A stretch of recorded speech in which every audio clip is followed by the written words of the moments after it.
Today is June 24th, 2022. Current Bitcoin price is $21,224.56. Welcome to the BitBite podcast, your source for news and information about Bitcoin and the cryptocurrency space. This podcast is meant for educational and entertainment purposes only and is not financial advice.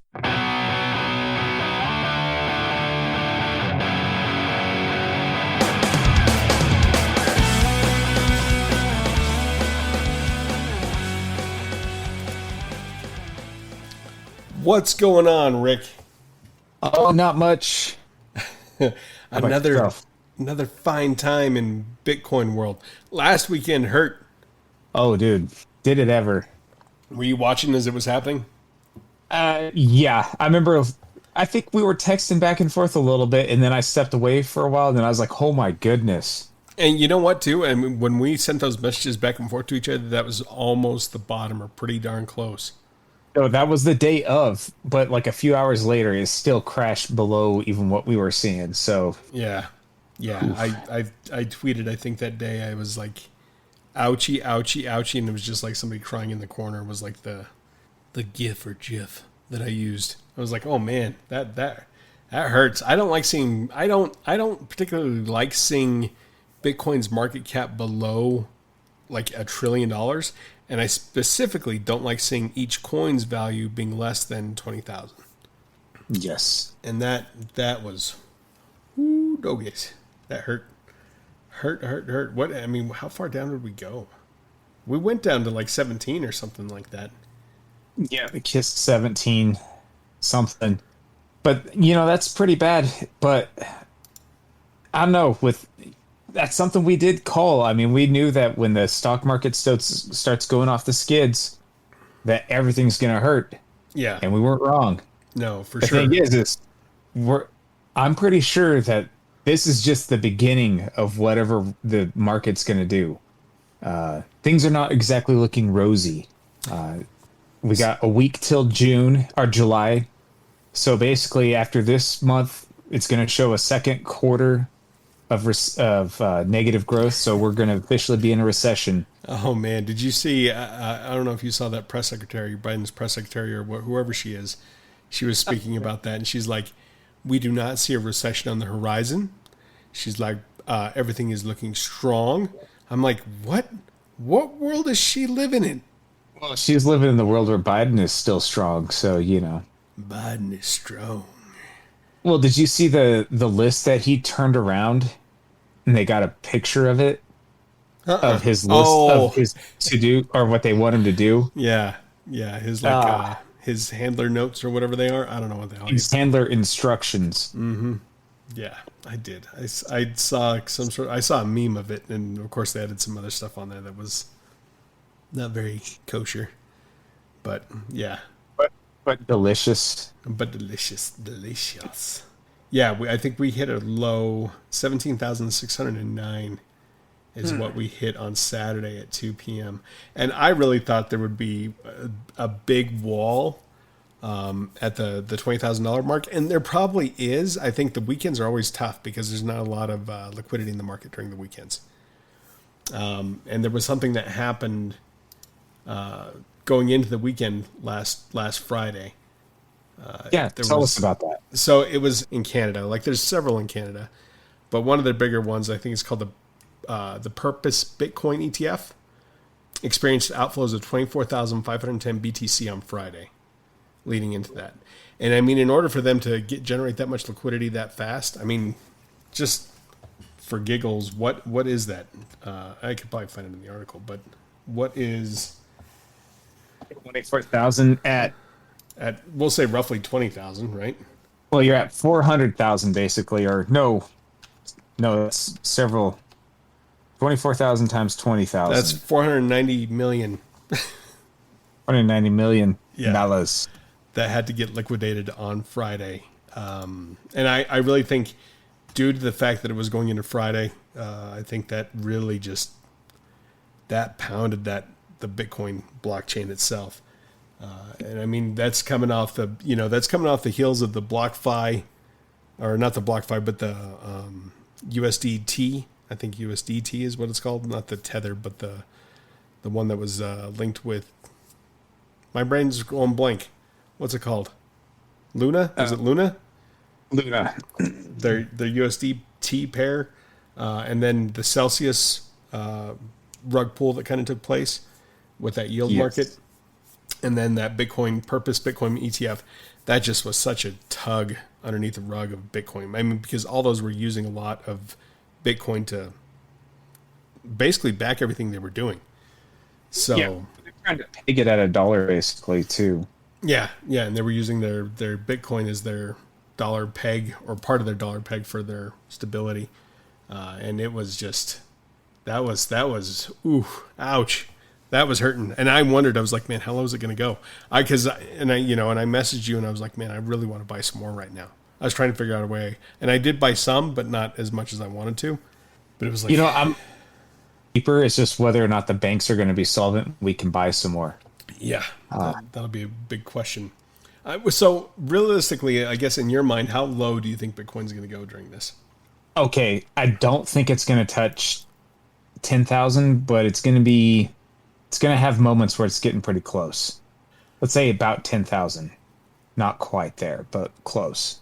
Yeah, I wonder. I mean, if we've seen this much movement already, because by no means are we at the turning point for the stock market or any of the other macro environments that we have going on. I don't feel like we're at that turning point yet. The only way we'd get at that turning point is by the Fed being like, all right, we're going to artificially start printing money again. Then I'd be like, okay, well, then we've seen the bottom and we're going to start to turn back up, right? Because we've talked about this before. So if we still have, the remainder of this year, if we still have, I would say another 18 months of stock market getting pounded, interest rates rising, I don't know, man. Do you think we could see a sub $10,000 Bitcoin during that?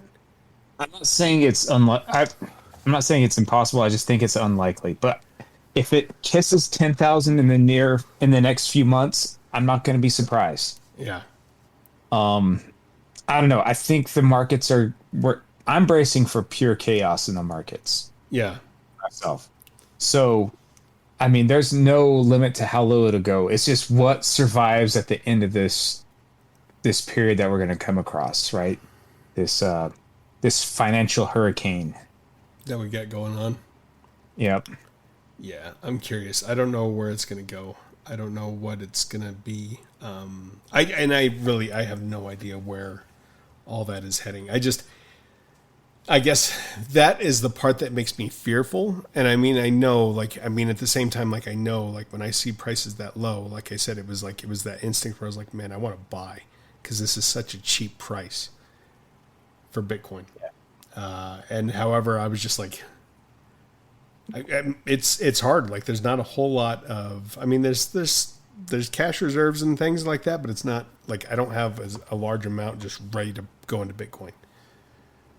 I feel like I got to hold on to everything no matter what, but we shall see. Another interesting thing that happened was the Bitcoin hash rate. We had the spike where we hit the all-time high, and I think we talked about this on the podcast, but on June 8th of 2022, we hit an all-time high of the hash rate where we hit 274.7566 exahashes, and we have since started to drop back off. We actually saw a dip back down to... What did this go down to? It looks like on Friday, June 17th, which would have been that right before that weekend going into that sell-off. We saw the hash rate fall to 177.6. And as of right now, we're at 207.48 exahashes. So miners are having shut off, right? Absolutely. Well, yeah. How much money would we be losing? We had a Bitcoin mining calculation done up at one time. I'd almost like to dust that thing off and see where it looks what it looks like right now. Yeah, see what the prices are. Because your electricity costs, depending on what you've got, that's your biggest multiplier as to whether or not you're profitable. And I know a lot of the miners are still some of them, depending on what kind of electricity rates they get, some of them can probably run for quite a bit more. However, a lot of them, they're not always having the cheapest electricity. And if you're getting to that cost of revenue per coin, I mean, at that point though, you're losing a lot of money just to keep mining. And so it makes sense to drop some of that hash rate down, pull some of that electricity. Absolutely. I mean, or even turn everything off depending on how expensive your electrical source is. Yeah. And something that kind of goes along with that too. There was a article that just came out today that was talking about a lot of miners are actually starting to sell their Bitcoin profits, basically what they've earned that day. It used to be like they would sell right around, I want to say 30%, and I want to say right now they're moving to where they've been selling off about 70% of their earnings from their mining, rather than trying to hold on to it because they've got to cover their costs, right? Yep. Well, I mean, if it's, if it was $40,000, you could keep, 7/10. But if the value's gone down by half, you've got to sell twice as much to stay afloat, right? Yeah, exactly. You still got to cover your overhead. You still got bills to pay. And then a lot of them have gone public over this past year. So, I mean, they've got investors they got to keep happy, right? Oof. Oof. Oof, da. They got to keep that stock up. Keep that stock up. Man. I don't know. I don't Scary know. times. Now, I was actually going to mention something. I saw a guy on Reddit who was he basically put everything that he had scrimped and saved over years, 10 years, he's basically put off getting new cars, vacations, home repairs, and he was putting, and all of his coins were on Celsius. Oh. And his wife was trying to tell him to sell some Bitcoin when it got to 68,000. He refused to. And now he's basically broke. Especially on Celsius. Yes, on Celsius. Like it's one thing, and we've talked about this before. It's one thing to hold your own coins, right? Like you should hold your own keys, and hold your own coins on your ledgers, whatever the case may be. Do self custody, but trusting something like Celsius where you're getting all that yield, we talked about that. What happened to Celsius? You had people that had like $9 million on there, and all of a sudden it's worth $500. You know? Yeah. Like, oh man, his wife probably will never let him live that down. Oh no, yeah, it's pretty bad because he says he said he was gonna get him a dirt bike for something 4th of July, and he hasn't had sex with his wife for months and months now, and yeah, life is beating this guy up pretty hard. And not that long ago, somebody pointed out underneath the comments, like his post history was talking about how he was making fun of poor people, and that they just didn't know how to sacrifice and do all this other stuff. And it's like, man, you don't count your chickens before they hatch. And Yeah. you definitely don't. You don't put every last cent into this. No. You only part with what you can afford. Right. Yeah. I mean, absolutely. And that's the rule of almost everything, right? Like everything goes back to balance, and I guess that kind of goes back to why I was saying, even if, if he had it all in Bitcoin during this whole time or whatever, because of the fact that it was on Celsius is what's screwing him over so bad. If he'd been privately custodying that stuff, yeah, he'd still be down, but he would still have his Bitcoin. He would still have, a certain amount of liquidity that he could access if he needed to. Yes. But because it was on Celsius, he's got nothing. Nothing. So that's kind of just a hazard to all the little.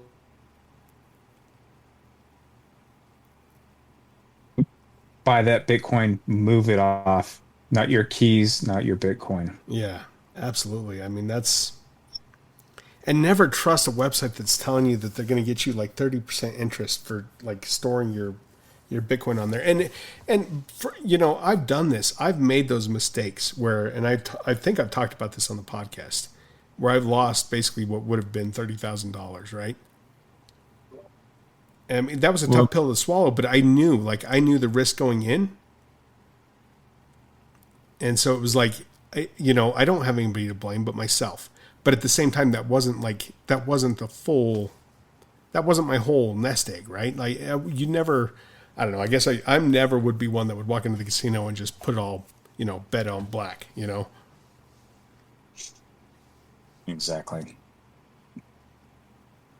But that's the one thing about me and you is we're not in this for the short term. We're in it for the long haul, Yeah. and we'll see where it turns out in the end. I mean, we don't know. No, and I think I've said this before too. Like every day that Bitcoin does not go to zero, it's just it's getting that much more possible that it's going to win. It'll win whatever that win is. It's gonna be here for a long time. But Well, as long as the network keeps expanding, more people are using it. That's the growth I'm looking to see. It's not necessarily the price; it's the growth. And it's going to be more from the grassroots of the poorest of the poor countries as it takes over. yeah, So as long as we keep that trajectory going well, I'm staying in it. yep, yeah, that network effect, right? Exactly. Yeah, I completely agree. So my price prediction for last week was way off. I figured because we had talked about the Fed raising interest rates, and I believed I had said I was predicting about 23.5 as what I was expecting us to close the week at, just because I thought we were going to have a rebound into the weekend. Obviously, we went the complete opposite direction. So I'm going to I'm going to say we're going to end this week. This is my prediction for this week. We're going to end this week at 22,000. I'm going to say 20-ish. It's just going to bounce back and forth between, 20 and 22. That's kind of where it's riding right now, right? Yeah, I don't think we've kissed 22 yet. At least not in the past few days or so. What did we get? Man, I don't like looking that far back because then it just gets me sad. So it looks like Tuesday, June 21st, we hit 21.5. And that looks like that may have been the local high. And then, of course, we went down to 19 again on Wednesday. And I don't think we've returned to the $19,000 range since then. Yeah, it's definitely more riding around 21,000 right now. So, I mean, it might hit 20. It might be between 21 and 20. That's my guesses, at least for the near term. I still think that there's going to be another drop coming around the bend. I just don't know when. My prediction, and I mean, we've kind of talked about this. I think if we do have another drop coming, which I mean, and I see it happening in all markets, it's going to be around that middle of July point where, we get the CPI index numbers again, and we get the Fed talking that they're going to come out with their interest rate hike again. I think that's when we'll see all that. So, I mean, we need to take as much of this time, like the Bitcoin market itself needs to take as much of this time as it can and build some strength back up. That way we can afford to lose some wind out of our sails again. Man, there's just no strength in any markets that I can see. I know. Well, you've got to say, man, there's some resiliency in there. If we went down to 17,000 and we were able to bounce back up to 21,000 after basically almost a $500 million sell-off into a Friday, that's not bad. I mean, considering. I mean, no, that in most other places that'd be a bloodbath. But I don't know. I don't see the news around me looking like it's strong. Everything's looking weak. So my long-term goals, I think it's going to be huge. I don't know how many years it's going to take to get to, be 10 times what it is now, or if not 100 times what it is now. But it's not going to happen just yet. No, absolutely not. We've got too much downside pressure still going on. So, Yeah, I think you're probably pretty close with your prediction. I'm gonna go a little bit extra this time and say 22 is what we'll close out on this week. So I will be in town this next week, so maybe we can catch back up on Monday. Absolutely. See what the market did for the weekend. Did you have anything else you want to talk about? I think I'm good. All right. Well, thank you all for listening. We hope that if you are buying Bitcoin, you're doing it safely. You're doing it, with intelligence. Only buy what you can afford to lose. And if you ever feel, and I'm just going to give this as advice, even though we don't not give financial advice here, if you feel so sick because of the amount of money you have sitting in Bitcoin and you're losing it, you need to cut some of that out of you. Like you need to reimburse yourself. Like get some of that money off the table because it's not healthy. So, anyways, bye guys. But I'm gonna keep on hodling. Yeah, me too. I'm not selling. Unless whatever I got to sell for whatever reason, but I'm not selling. Bye.